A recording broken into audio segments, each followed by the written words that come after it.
storm show. Ay, it's a storm show. Alright, he told us back in the day that he was living crazy, and apparently it's coming to light. A lot of the things that Ricky Martin, or as I should say, Enrique Martin Morales, aka Ricky Martin, aka, you know, if you related to me, I'ma stick a thumb and maybe a finger, maybe a pinky in your butt. It is what it is, alright? He came out publicly on the Oprah Winfrey show. I believe that was like early 2000s or mid 2000s. You know, some of y'all say y'all was surprised because of the way he was shaking his hips, even though that's just Latin culture for men to be able to, you know, be smooth with their hips or whatever. Some of y'all just wasn't surprised. I said the frosted tips and all that twerking back in the day threw y'all off, but this ain't about him coming out. This ain't about his frosted tips he had back in the day. This ain't about him twerking in the rain, talking about he living La Vida Loca, but when what he is really doing is putting a thumb, an index finger, maybe even a pinky in your butt. Does he spit on it first before he inserts it? We don't know. But what we do know is that he has been accused of domestic violence.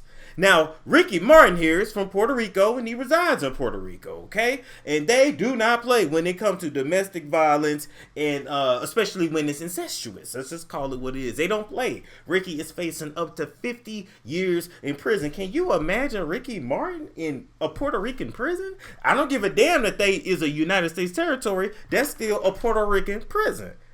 I feel like a Spanish, like a Puerto Rican in this prison. That's not, you want to feel Puerto Rican in your hair? You want to feel Puerto Rican in your spirit? You want to feel Puerto Rican in your balls, but you don't want to feel Puerto Rican in no prison? Do you understand what I'm saying? That's not what you want. That's not what you want, allegedly. All right? So a domestic violence protection order was put out against him from his own nephew. His nephew's name is Dennis Yadiel Sanchez. Allegedly, they had a 7-month relationship. He says that Ricky not only abused him physically, but psychologically as well. In 7 months. In 7 months, he messed your head up that crazy, Mr. Dennis. Now, here's my thing. This supposedly started 7 months ago. Nobody in the family had nothing to say about this? Nobody around had nothing to say about it? You didn't tell nobody? Why didn't you say something when your cousin first approached you? You didn't say he R-worded you. What you said was he was not a good boyfriend. See, that's what y'all gotta read between the lines when y'all hear these stories, okay? I guess you can call Ricky Martin the Kevin Gates of Puerto Rico, because at the beginning of the 7 months, your uncle came on to you and you gave that pussy up. Cause Rick, I don't know if Ricky's verse, but Ricky's definitely a top. You can go to the Menudo days and he was king of the girls. If y'all don't know about him and Menudo for back in the day, Menudo wasn't nothing but bringing street boy booting in. That's why they kicked them all out when they hit puberty and became men. You got to go. You got a mustache. You got body hair. You got to go. They like them pre-pubescent. That is just what it was.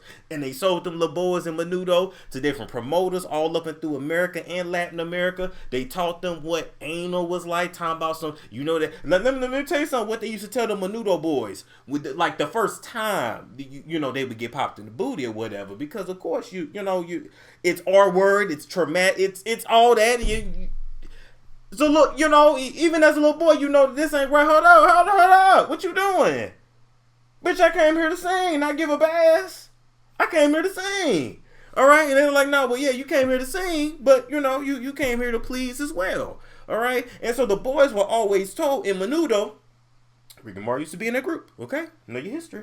They used to say, well, do you know the orgasm you get when you do number 2? Well, that's what anal sex feels like. Which, I mean, I ain't never had it, but that's not the same. And I know y'all saying, what the hell orgasm is you talking about with the number 2? You actually do have scientifically, you do have a slight orgasm when you do number 2. And I mean, it's slight, just like when you pee, you have a slight orgasm, as I call it. It's slight though, but what kind of prison shit is this? Now, at least in prison, they call it a shit tampon or reverse tampon. They don't try to make it sound sexy. They was trying, well, you know, it's going to be the same as when you use the bathroom. No, it's not. And I might not be able to hold my shit after. I'm just saying.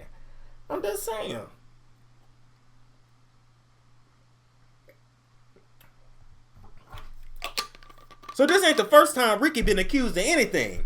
There was allegedly a scandal in 2020 that Ricky's manager did some finagle dagle and kept that from ruining his career. So I don't know if this was another family member that allegedly Ricky had touched, but something was about to come out in 2020. Now remember, I was about to say pandemic. Damn, I'm not on Patreon. But that was the pandemic, right? Right? Which we finna go through again this winter. Y'all seen the variants out there? Monkeypox and shit. Enjoy your traveling while you can. I'm gonna just leave it at that. Because yes, we're gonna be dealing with this until at least 2025. Anyway. So my point is, you was about to have a scandal in 2020. Your cousin then outed you now, Ricky. As well as back in Monroe, those boys were scared of you when you came in. And you was a little something when you came in. But see, it don't matter what group you have. They always know who the star gonna be. They know who gonna break off and do their own thing. Keep in mind, Ricky Martin stayed in Monroe until he turned 18 and then went and did his own thing. Most of those boys were out of that group by the time they was 15 because you wasn't never there to sing. You was there to give up boy booty. Which is what this industry is built off of. Monroe, B2K, Backstreet Boys, NSYNC. Do I need to go on and on? And when you don't give up no booty, all of a sudden your career goes away.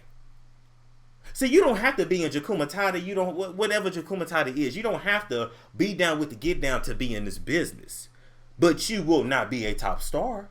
You will suddenly find your bags packed and your flight booked. If they put you on a flight, they might send your ass back on a Greyhound bus, or might send you back with hot sauce and ranch all up and through your relaxer, like old girl from Power. They sent that girl home. She better than me. I'd have had to call my people with that. But you gonna throw chicken on me? Oh my God, dude. But that's okay, because karma came back to bite that heavy tongue heifer and her mammy in the ass. She ain't seen her own shit since. She ain't about shit and ain't gonna never be shit. But anyway, with that being said, I also just wanted to remind you guys too, I throw this last tidbit in and we're gonna move on. When Ricky was in Monroe and he was allegedly running through them boys, according to them, he was like the husband and the other boys were like his wives. So when somebody knocked at the door, he go get that. Oh, I need you to go do this. I need you to go clean that. So this has been a top stud daddy for a long time since he was a little boy. So anything that come out about him don't necessarily surprise me. The only part that threw me off was when they said nephew. But incestuous relationships happen way more than what y'all realize. Especially when people don't, not siblings, but relatives don't grow up with one another. Shit. They figure, hey, I don't. It's a storm show. Ay, it's a storm show.